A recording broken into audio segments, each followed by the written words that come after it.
TBS পডকাস্টে আপনাদের স্বাগত জানাচ্ছি। আমি শাওন হাসনাত। আজ আমরা কথা বলবো আগামীকাল প্রধান উপদেষ্টা ডক্টর মোহাম্মদ ইউনূসের সঙ্গে দেশের বিবদমান রাজনৈতিক দলগুলোর যে বৈঠক রয়েছে সেই বৈঠক নিয়ে। বৈঠকে কি আলোচনা হতে পারে এবং সেই আলোচনা আসন্ন নির্বাচন এবং সংস্কারের ক্ষেত্রে কি ভূমিকা রাখবে সে বিষয়ে কথা বলতে আমাদের সঙ্গে যোগ দিয়েছেন লেখক, গবেষক ও রাজনৈতিক বিশ্লেষক আলতাফ পারভেজ। জনাব আলতাফ পারভেজ, আপনাকে স্বাগত জানাচ্ছি।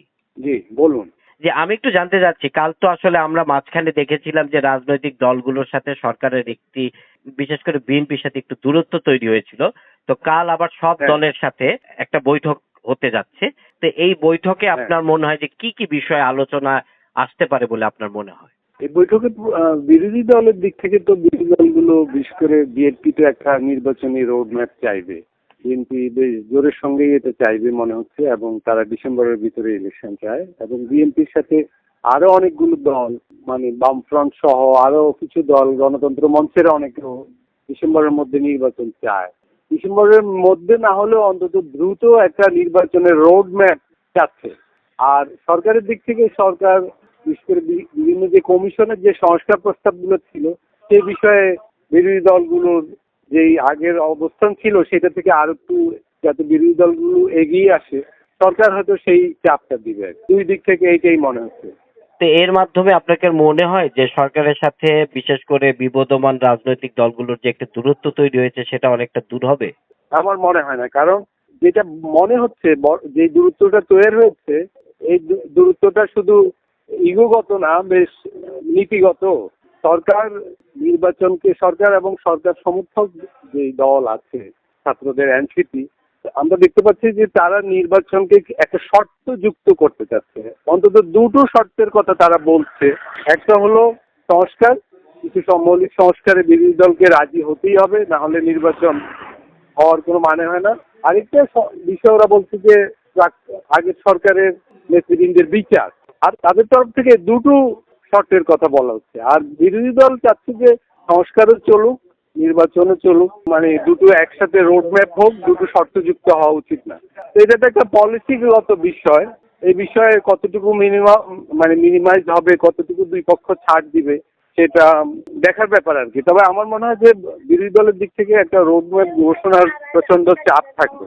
একটা বিষয় তো আপনি জানেন যে ঐকমত্য কমিশনের সাথে রাজনৈতিক দলগুলো সংস্কার বিষয়ে তাদের একটা আলোচনা চলছে এবং প্রথম পর্যায়ের আলোচনা শেষে দ্বিতীয় পর্যায়ের আলোচনা আসলে কালকে থেকে শুরু হবে।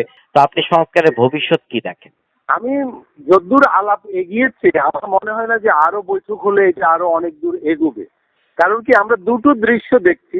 একটা হলো যে রাজনৈতিক দলগুলো, বিশেষ করে প্রধান রাজনৈতিক দল বিএনপি, তাদের 31 দফাতেই অবস্থান করছে।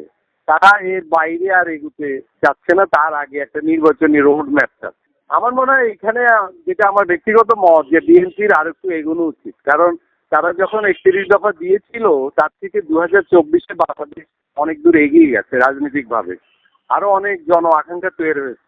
ফলে বিএনপির উচিত তাদের ওই পুরনো দফার পাশাপাশি সংস্কারের আরো কিছু নতুন ইস্যুতে রাজি হওয়া, সম্মত হওয়া।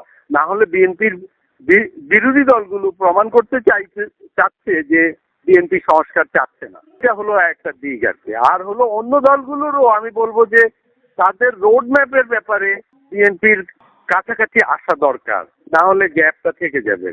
মানে আপনি যদি একটু আরেকটু বিস্তারিত বলেন সেটা কিভাবে? মনে করুন, আমাদের এখানে আমরা দুটো ধারা দেখছি। একটা রাজনৈতিক দলগুলোর একটা ধারা হলো দ্রুত ডিসেম্বরের মধ্যে বা ডিসেম্বরের কাছাকাছি সময়ে নির্বাচনের একটা রোড ম্যাপ দেওয়ার জন্য তাগাদা দিচ্ছে। অন্য দলগুলো নির্বাচনের আগে সংস্কার বিষয়ে বিএনপি সহ সকল দলের একটা সম্মতি চাচ্ছে এবং তারা বিচারের জন্য অপেক্ষা করতে চাচ্ছে। এই দুটো ধারা যদি কাছাকাছি না আসে তাহলে আগামীকালের বৈঠকটার সফলতার সম্ভাবনা কম। এখানে আরেকটা পয়েন্ট হলো, সরকার দেখা যাচ্ছে, সরকার অন্তর্বর্তীকালীন সরকার তো নির্দলীয় এবং নিরপেক্ষ সরকার হবে, কিন্তু সরকার মনে হচ্ছে একটু বিএনপি বিরোধী অবস্থানে চলে গেছে। ফলে আলোচনা সফল হওয়ার জন্য সরকারকেও একটা মধ্যবর্তী নির্দলীয় নিরপেক্ষ অবস্থান নেওয়া জরুরি, না হলে এই ধরনের আলোচনা সফল হবে না।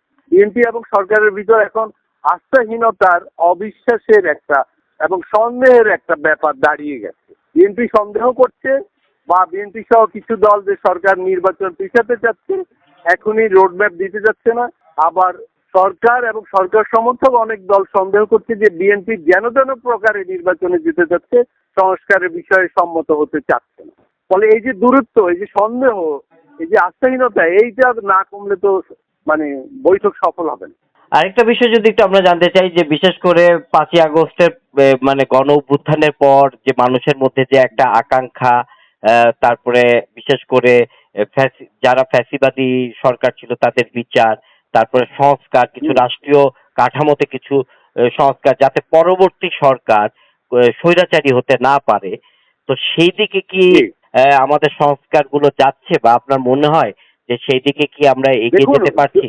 2024-এর যে আকাঙ্ক্ষাগুলো তৈরি হচ্ছে, এগুলো তো খুবই জেনুইন একটা আকাঙ্ক্ষা। আমাদের দেশটা উপনিবেশিক রাষ্ট্র কাঠামোর সংস্কার দরকার। 50 বছর পেরিয়ে গেছে, কোনো সংস্কার হয়নি। বিএনপি ক্ষমতায় ছিল, আওয়ামী লীগ ছিল, জাতীয় পার্টি ছিল, জামাত ইসলামও ক্ষমতার শরিক ছিল, তারা কেউ সংস্কার করেনি। এখন মানুষ, ছাত্র জনতা, দেশের মানুষ রক্ত দিয়ে সংস্কার এজেন্ডাগুলো সামনে নিয়ে এসেছে। ফলে সংস্কার তো অবশ্যই হতে হবে, এবং এই জায়গা থেকে তো বাংলাদেশ কিছু হতে পারে না। কিন্তু একটা জিনিস মনে রাখা দরকার, উপনিবেশিক রাষ্ট্র কাঠামোর সংস্কার কিন্তু আজ বললে কালই হওয়ার ব্যাপার না। এবং যে পুরনো স্বৈরাচারের বিচার, যে হত্যাকাণ্ডের বিচার, নানা ধরনের দুর্নীতির বিচার, এগুলোও কিন্তু খুবই সময় সাপেক্ষ হবে। কারণ দেখুন, 1971 সালের মানবতা বিরোধী অপরাধের বিচারও আমরা এখনো শেষ করতে পারিনি। সম্প্রতি ওইরকম একটা বিচারের আবাতুল রায় হলো। তাহলে 2024-এর বিচার প্রক্রিয়াও কিন্তু অনেক দূর যাবে, অনেক সময় লাগবে। এমনকি আন্তরিকভাবে এই বিচার প্রক্রিয়া এগিয়ে নিতে চাইলেও অনেক সময় লাগবে। আবার সংস্কারও খুবই আন্তরিকভাবে এবং দৃঢ়তার সাথে সংস্কার কাজ এগিয়ে নিতে হলেও অনেক সময় লাগবে। মুশকিল হলো, এখন যে জায়গায় এসেছে সংস্কার এবং নির্বাচনকে আমরা প্রতিদ্বন্দ্বী বা বিপরীত জায়গায়, সংঘাতের জায়গায় ঠেলে দিচ্ছি। এর ফলে সংস্কার জিনিসটাই আমি ক্ষতিগ্রস্ত হচ্ছে। আরেকটা ব্যাপার হলো, সরকার প্রতিনিয়ত সংস্কারের কথা বললেও 10 মাস পেরিয়ে গেছে, সরকার কিন্তু উল্লেখযোগ্য কোনো সংস্কার করতে পারেনি। যেমন অনেক ছোট ছোট বিষয় কিন্তু করে ফেলা সম্ভব ছিল। শ্রমিকদের বিষয়ে যে সংস্কার কমিশন হয়েছে, নারীদের বিষয়ে হয়েছে, পুলিশ কমিশন হয়েছে, প্রশাসন হয়েছে, স্থানীয় সরকার বিষয়ে হয়েছে, এইসব কমিশনের যে আমি বলবো মাঝারি গুরুত্বের যে প্রস্তাবগুলো ছিল, যেগুলো নিয়ে রাজনৈতিক দলগুলোর মধ্যে কোনো বিবাদ হওয়ার কারণ ছিল না, সেগুলো আগে হয়ে যেতে পারত। কিন্তু আগে সরকার শুরু করেছে বিবাদিত বিষয়, যে পার্লামেন্ট কি দুই কক্ষ হবে না এক কক্ষ হবে, প্রধানমন্ত্রী কি 2বার হবে না 3বার হবে। যেসব বিষয়ে বিরোধী দলের স্পর্শকাতরতা আছে, সেগুলো আসতে পরে আলোচনা হতে পারত। যেসব বিষয়ে বিরোধী দল রাজি হতে পারত, মনে করেন একটা শ্রমিকদের জন্য জাতীয় ন্যূনতম মজুরির একটা সুপারিশ আছে, এইটা তো আমার মনে হয় না বিরোধী দলগুলো আপত্তি করতো। এই ধরনের সংস্কারগুলো কিন্তু প্রথম 2-3 মাসে হয়ে যেতে পারত। ফলে সংস্কারের বিষয়ে সরকারের চিন্তার নীতি এবং কৌশল দু জায়গাতেই সমস্যা আছে। সরকার সঠিক কৌশল নেয়নি বলে আমার মনে হচ্ছে। সরকার নীতিগতভাবে বড় বড় সংস্কারের কথা কল্পনা করেছে, যেটা আসলে সময় সাপেক্ষ, কিন্তু ছোট সংস্কারগুলো কিন্তু দ্রুত করে ফেলা যেত। আরেকটা বিষয় যদি একটু জানতে চাই, সরকারের পক্ষ থেকে আসলে নির্বাচনের একটা টাইমলাইন দেওয়া আছে, ডিসেম্বর থেকে আগামী বছরের জুন পর্যন্ত। তা আপনার বিশ্লেষণ কি বলে, আসলে কোন সময়টায় নির্বাচন হওয়াটা সবচেয়ে যুক্তিযুক্ত? দেখুন, নির্বাচনের জন্য এই যে আগামী বছর, এখন তো মে জুন মাস, সারা দেশে বৃষ্টি হচ্ছে, কিছু কিছু জায়গায় বন্যা হচ্ছে। মে জুন এই ধরনের মাসে বাংলাদেশে কখনো নির্বাচন হয় না। নির্বাচনের জন্য, জাতীয় নির্বাচনের জন্য উপযোগী সময় হলো শীতকাল। ডিসেম্বর, জানুয়ারি, ফেব্রুয়ারি পর্যন্ত এটা হতে পারে।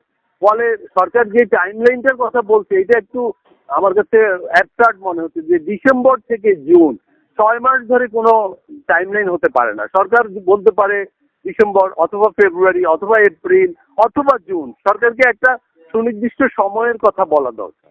বিএনপি এই জন্যই সন্দেহ, অবিশ্বাস করছে যে এই ধরনের টাইমলাইনটা অস্পষ্ট।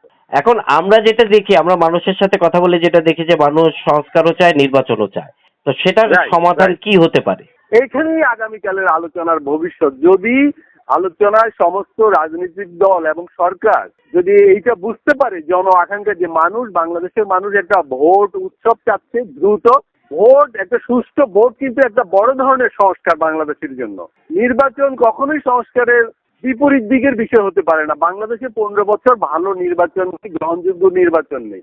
বাংলাদেশের প্রেক্ষাপটে নির্বাচনই একটা বড় ধরনের সংস্কারমূলক কাজ। সরকারকে এটা বোঝার ব্যাপার আছে। আর বিরোধী দলের একটা বোঝার ব্যাপার আছে যে বারবার তারা ক্ষমতায় গিয়েছে, তারা কিছু করেনি। তারা প্রশাসনের সংস্কার করেনি, দুর্নীতি বন্ধের কোনো রাস্তা করেনি, শ্রমিকদের কৃষকদের জন্য কোনো বড় ধরনের রাষ্ট্রের কোনো উপকারমূলক কোনো কর্মসূচি নিতে পারেনি। ফলে এই দুই বার্তা সরকার এবং রাজনৈতিক দলগুলো যদি উপলব্ধি করতে না পারে, তাহলে কিন্তু আগামীকালের বৈঠকেরও সফল হওয়ার সম্ভাবনা কম। এবং আমরা আসলে যে আকাঙ্ক্ষা বা যে প্রত্যাশা নিয়ে ধরে আছি আমাদের মধ্যে, সেটা বোধহয় বাস্তবায়ন সম্ভব নয়। হ্যাঁ, কালকের জিনিসটা জনগণের সামনে সরকার এবং রাজনৈতিক দলগুলোর একটা লিটমাস টেস্ট। এই টেস্টে ফেল করলে চরম একটা হতাশা তৈরি হবে। আপনি হয়তো খেয়াল করেছেন, ইতিমধ্যে 10 মাসে সংস্কারমূলক কিছু না হওয়ায় এবং রাজনৈতিক টানাপোড়েনের কারণে অর্থনীতিতে একটা বিপর্যয় ঘটছে। শেয়ার বাজার প্রায় ধূলিসাৎ হয়ে গেছে, বিনিয়োগ আসছে না, কর্মসংস্থান কমে গেছে, প্রচুর মানুষ চাকুরি জব কাজ হারাচ্ছে। এগুলো তো ইতিমধ্যে পত্রিকায় চলে এসেছে। এবং আঞ্চলিকভাবে ভূ রাজনীতিক ক্ষেত্রেও আমরা বিপদে পড়ছি। ক্রমাগত পুশিন হচ্ছে, আণবিক করিডোর নিয়ে ঝামেলা দেখছি আমরা। পুশিনের ব্যাপারটা তো জাতীয় নিরাপত্তার জন্য একটা হুমকি হয়ে উঠেছে। এই বিষয়গুলো হচ্ছে কারণ অনির্বাচিত সরকার এগুলা মোকাবেলা করতে পারবে না। ফলে দ্রুত সংস্কারে কিছু ঐক্যমত হয়ে একটা নির্বাচন হয়ে যাওয়া উচিত, না হলে অর্থনীতিতে একটা খারাপ প্রতিক্রিয়া হবে। জি, আপনাকে অসংখ্য ধন্যবাদ আমাদের সাথে সময় দেওয়ার জন্য। Thank you.